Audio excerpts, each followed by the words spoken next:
estamos bueno.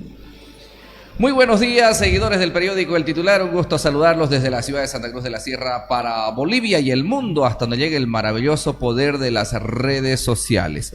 Hoy es lunes 12 de enero del año 2026. Son exactamente las 8 de la mañana con 10 minutos. En vivo y en directo les habla Vidal Dorado. Saludo a nuestro invitado del día de hoy, el doctor Jaime Santa Cruz. Caballero, ¿cómo está? Buenos días. ¿Cómo está, Vidal? Buenos días. Un gusto de estar con usted como siempre. Un saludo cordial a todos los que nos siguen y nos miran a través del Titular. Muchas gracias, bienvenido. Planteamos el tema para la gente que nos está viendo en este momento. Finalmente, la Central Obrera Boliviana ha logrado doblarle el brazo al presidente Rodrigo Paz Pereira y a sus ministros, no hacia el vicepresidente porque se mostró contrario. La Central Obrera Boliviana, con bloqueos en carreteras, con protestas en la sede de gobierno, ha logrado arrancar de parte del presidente Rodrigo Paz un acuerdo para abrogar el decreto 5503. Este decreto que, según muchos analistas políticos, entre ellos nuestro invitado, el doctor Jaime Santa Cruz, advirtieron de lo duro que podría significar en la parte económica para los bolivianos, pero no solamente eso, sino los riesgos que significaba para la independencia del país y para el manejo de los recursos económicos, los recursos naturales, estratégicos que tiene nuestra patria boliviana. El doctor Jaime Santa Cruz lo advirtió aquí en su momento, es de alto riesgo no solamente para los bolivianos, sino para el propio Estado que queda indefenso frente a este decreto.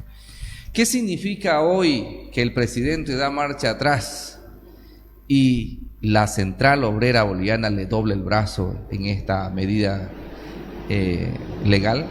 Doctor Jaime Santa Cruz, ¿cuál es su interpretación en este momento? Es lo que hablamos con usted cuando comentamos al otro día que se lanza este decreto, el 5503, de que el poco tiempo que tuvimos, horas ese día, de promulgado el decreto, vimos de que era un decreto muy profundo, de que era un decreto que modificaba todo el modelo económico del país, que en realidad es el reemplazo del 21060. Entonces, lanzarlo esto en un decreto sui generis con 121 artículos, pero cambiando totalmente el sistema de modelo económico, era tremendamente profundo, sobre todo cuando se toca intereses de recursos naturales y de lugares estratégicos del país, como también las empresas.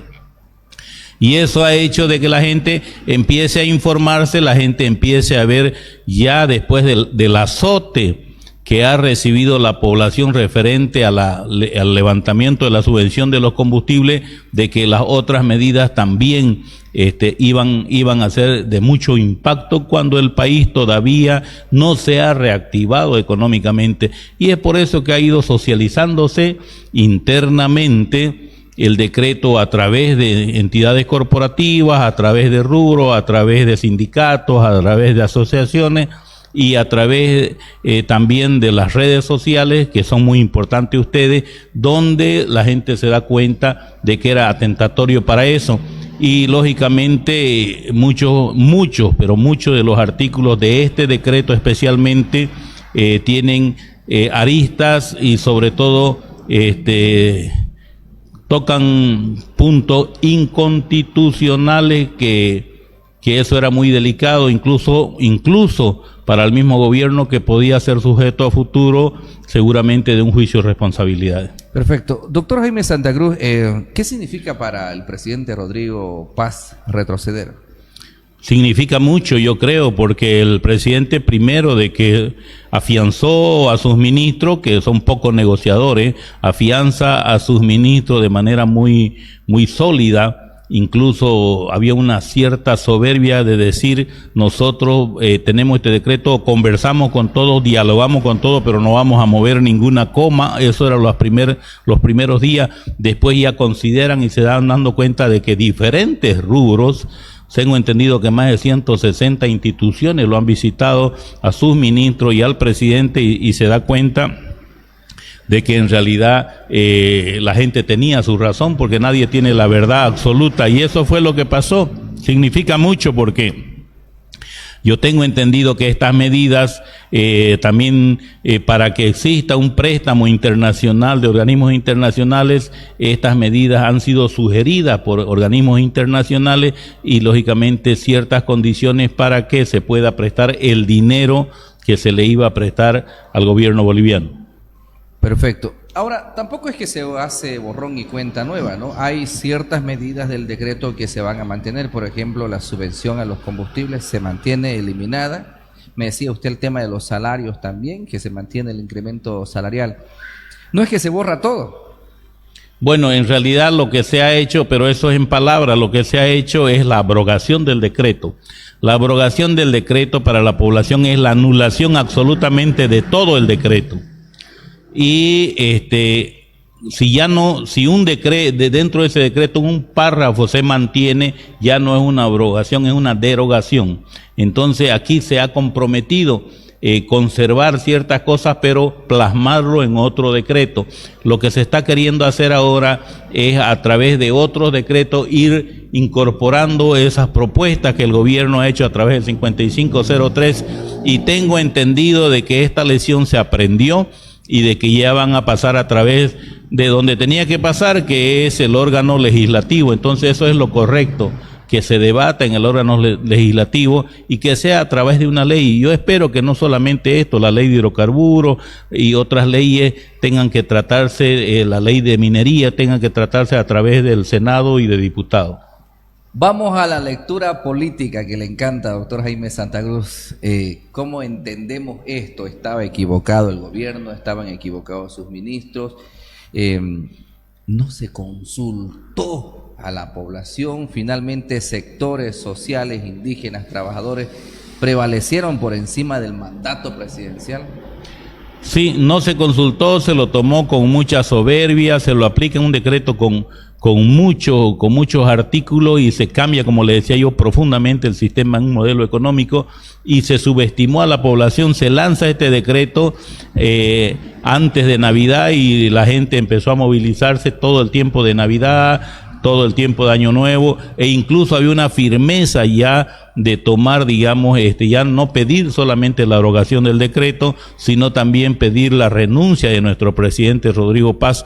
Entonces ha tenido una connotación muy fuerte. Lo que conversábamos con usted al otro día de lanzarse este decreto, yo le decía que era el cambio de modelo, y que también si la población empezaba a informarse de los beneficios o no beneficios de este decreto, cada vez que pase el tiempo la gente se iba a dar cuenta con sus asesores que se tiene, con la gente que conoce de leyes, de que este decreto era profundamente un cambio radical y muy atentatorio, digamos, a la economía boliviana.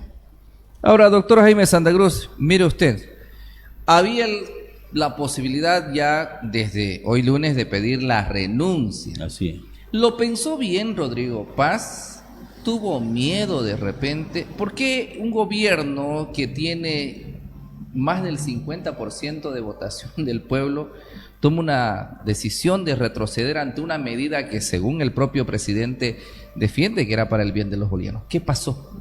Bueno, eso habría, para saber con exactitud, había que preguntarle al presidente. Sin embargo, yo también le dije a usted de que el voto del presidente era un voto prestado, de que entre la opción de una ultraderecha que se venía por el lado de Samuel Doria Medina y por el lado de Tuto Quiroga, se prefería votar por un gobierno supuestamente que se presenta escuchando a las mayorías y sobre todo con el voto sensible hacia la población más desprotegida del país. Entonces eso ha sido, digamos, de que el voto cuando es prestado, el voto cuando no es consolidado, la población también sabe responder y sabe diferenciar si las cosas están bien o no están bien para el país.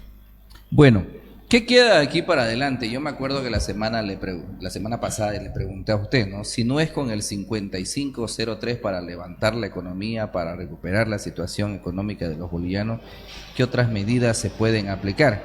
¿Qué queda de aquí para adelante? ¿Se va a abrogar el 5503, se va a hacer otro decreto? ¿Cuáles son las medidas que deberían tomarse en cuenta en este nuevo decreto? A ver, yo creo que ellos ya lo último estaban, antes de abrogar el decreto, estaban escuchando ya a la población y estaban viendo de que habían cosas que la población tenía mucha razón. Como siempre, el pueblo tiene la razón. Y eso ha hecho, digamos, de que ahora se van a dar nuevos decretos. Yo creo que ya no con los artículos en la cantidad que se dio este decreto, y van a ir viendo cosa por cosa. Van a ir analizando cosa por cosa, incluso si es sincera la invitación del gobierno de los ministros al invitarlo a los movimientos sociales que antes los ignoraban, a invitarla a la central obrera que antes no la respetaban, a que ellos puedan trabajar con ellos y elaborar los decretos acorde a la conveniencia.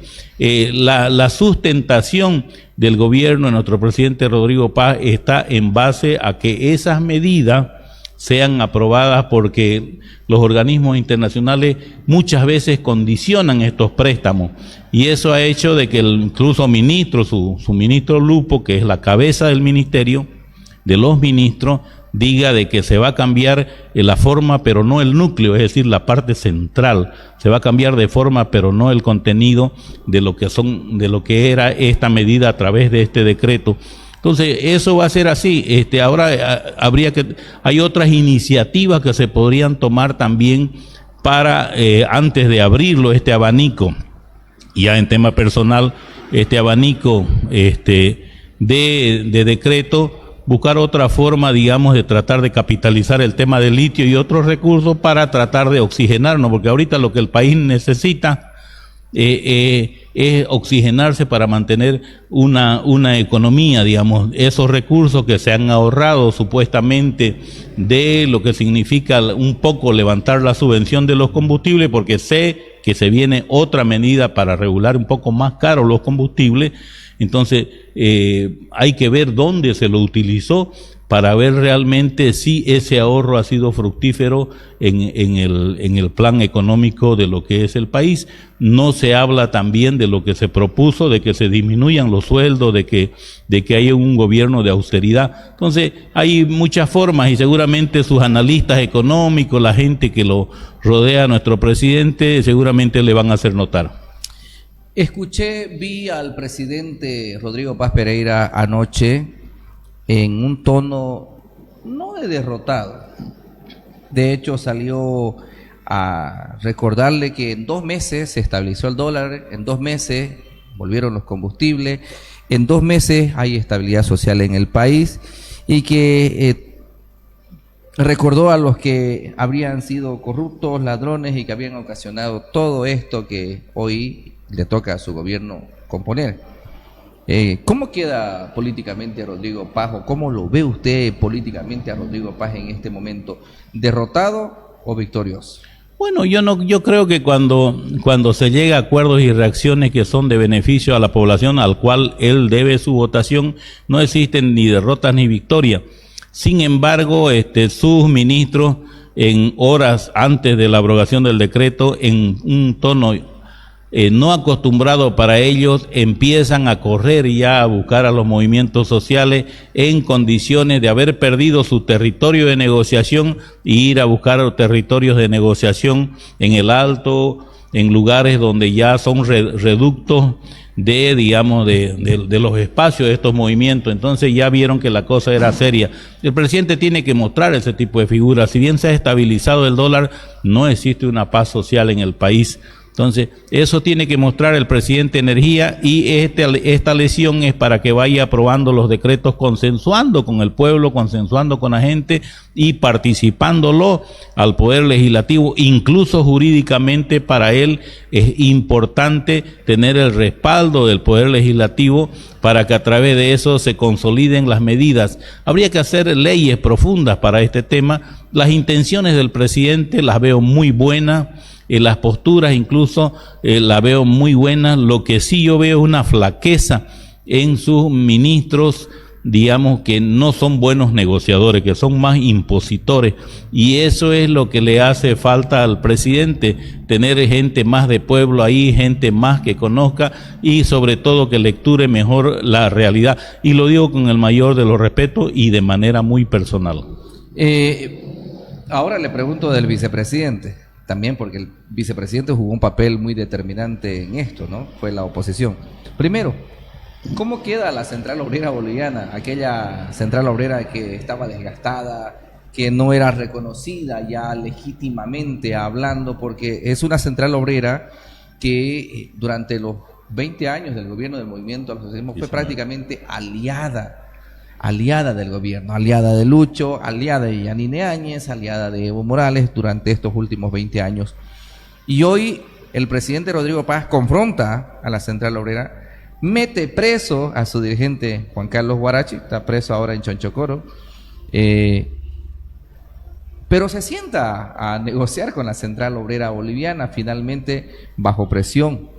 ¿Cómo queda la COP después de este conflicto en el que se deroga un decreto firmado por el presidente? Se abroga. A ver, ¿cómo queda la Central Obrera? La Central Obrera queda muy bien, porque eso se esperaba en el país. 19 años que la Central Obrera se había parcializado, incluso con el gobierno de Yanine, 20 años que se había parcializado y de que ya no tenía la otra parte del trabajador que ellos representan, de que puedan reclamar los derechos laborales y del ciudadano, pese a que aglutina muchas instituciones. Entonces yo pienso de que la Central Obrera debería no ser opositora al gobierno, debería ser imparcial y propositiva, cosa que estamos viendo una Central Obrera fuerte, una Central Obrera que tiene que negociar los principios de los trabajadores y que realmente se reivindique durante todos estos años. Ahora la Central Obrera no son personas, las personas han ido presas, la Central Obrera es una institución y yo espero que esta representación sindical que está ahora en el directorio de la Central Obrera mantenga una estatura, sobre todo incomparable, innegociable, en el sistema de corrupción, para que, digamos, se dignifique y más bien sea un equilibrio dentro de lo que es el gobierno y sobre todo los trabajadores de Bolivia, porque eso debe ser la Central Obrera. Perfecto, ahora sí, ¿cómo queda el vicepresidente después de esta, no voy a decir derrota, este golpe al gobierno con dar marcha atrás? El vicepresidente jugó un papel de opositor, de hecho ha propuesto un proyecto de ley para derogar los decretos de Rodrigo Paz, el 5503 y el 5515. ¿Cómo lo ve al vicepresidente en este momento? Bueno, el vicepresidente está jugando un rol muy peligroso. El vicepresidente, al jugar un rol muy peligroso, entonces se ve de que existe un cierto incomodo dentro de lo que es el gobierno, una cosa muy sui generis que no se había dado en el país, que un vicepresidente sea opositor.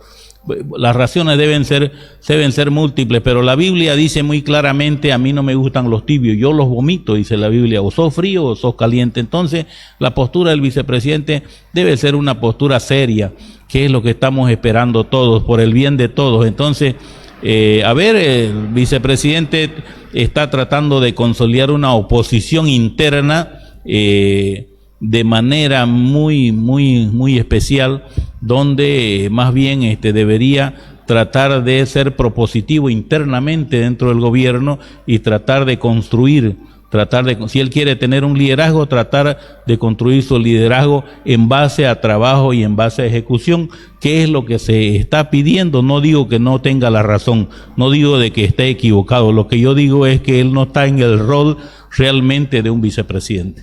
Muy bien, perfecto, doctor Jaime Santa Cruz. Es interesante todo el análisis que hacemos de este tema que se ha presentado y que la coyuntura nos ha llevado a analizarlo el día de hoy.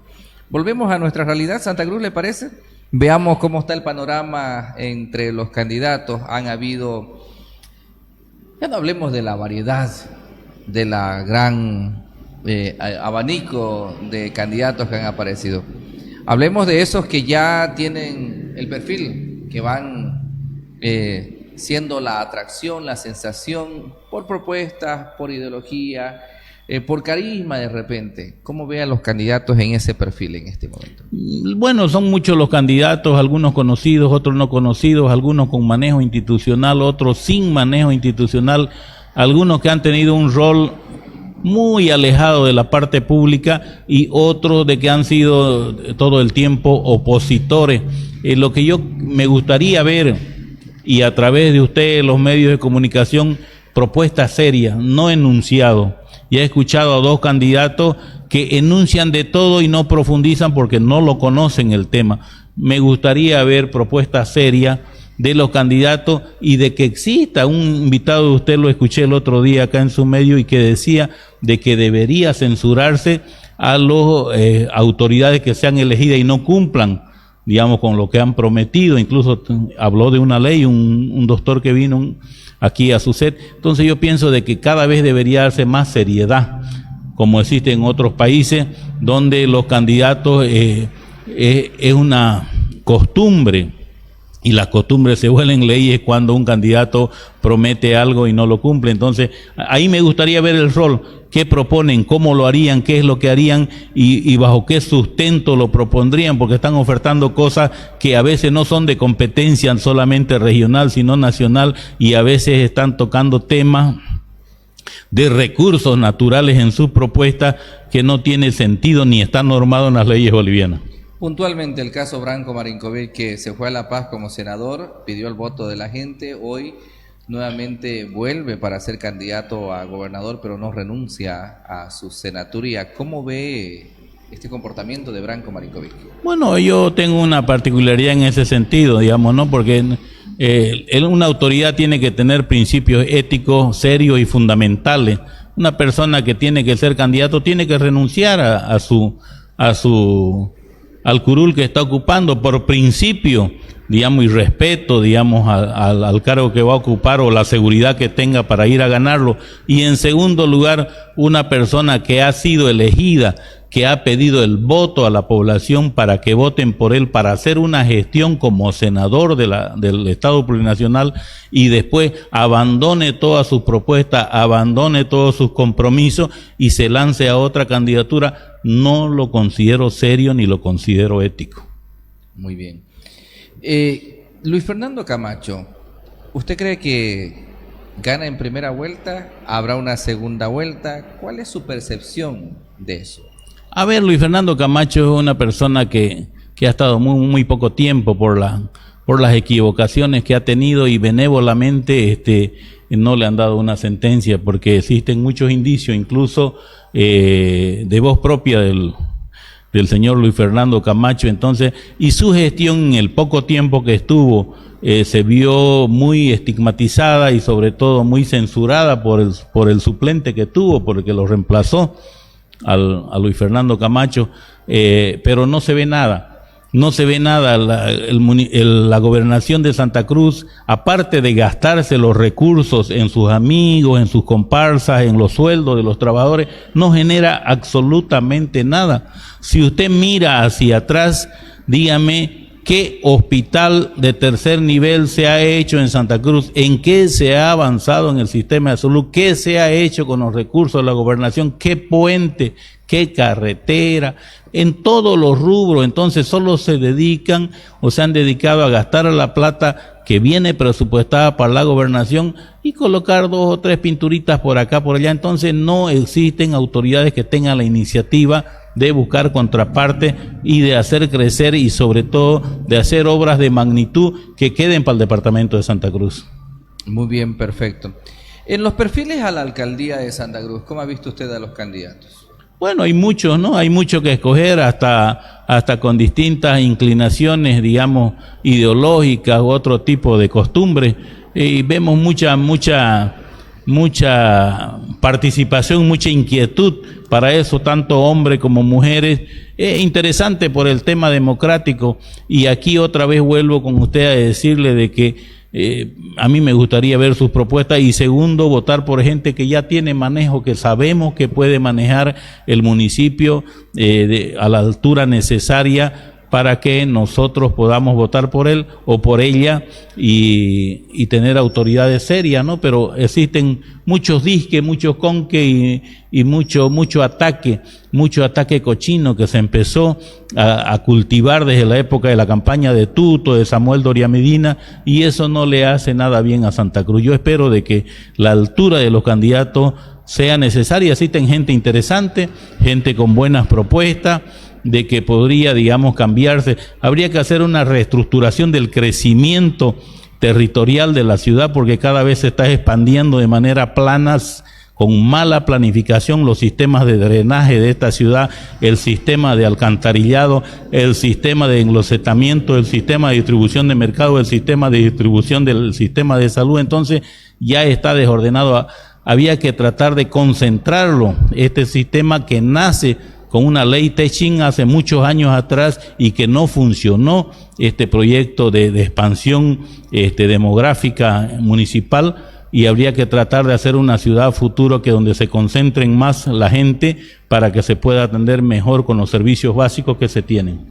En el caso específico de un candidato que se dice podría ser el ganador de las próximas elecciones municipales, se conoce que se ha hecho ya la distribución de los cargos, o como dicen los políticos normalmente, de las pegas, ¿no? Ya se ha conocido listas de la secretaria, del chofer, del guardia de seguridad, de los cargos ejecutivos de secretarios, de subalcaldes. ¿Cómo ve usted de que antes de llegar ya a ser elegido, antes de recibir el respaldo ciudadano, se tomen decisiones como estas de distribuir los cargos, distribuir las pegas? Bueno, son improvisaciones. Yo sé que todo se tiene que planificar para que no pase lo que hemos visto que está pasando en otros lugares. Sin embargo, tiene que haber cierto respeto a lo que se está haciendo.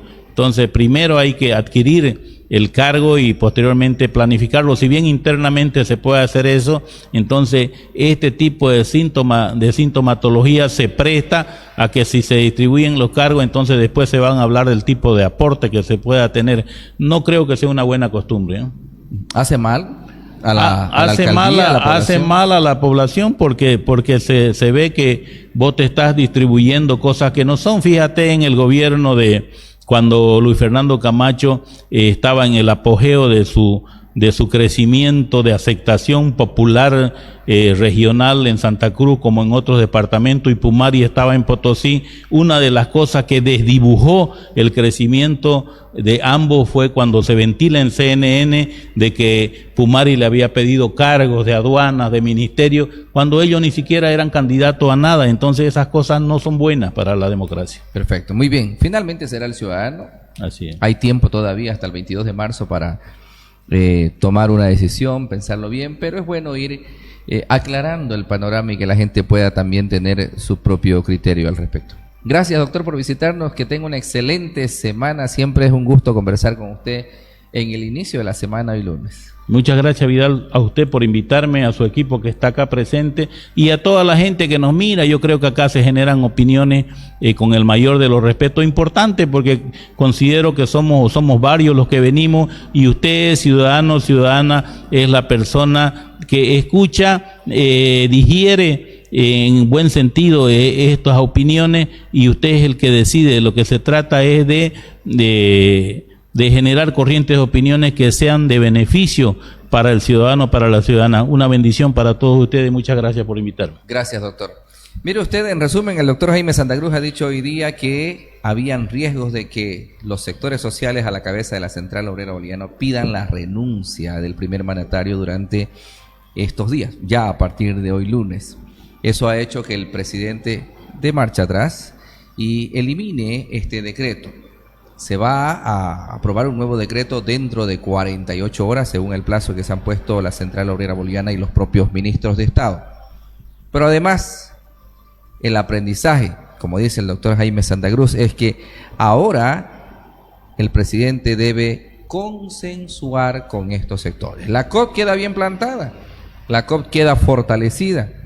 El vice y el papel que está jugando debe ser motivo de reflexión del mismo, que sea propositivo, porque la forma como está manejándose el vicepresidente, dice el doctor Jaime Santa Cruz, es hasta peligrosa por si acaso.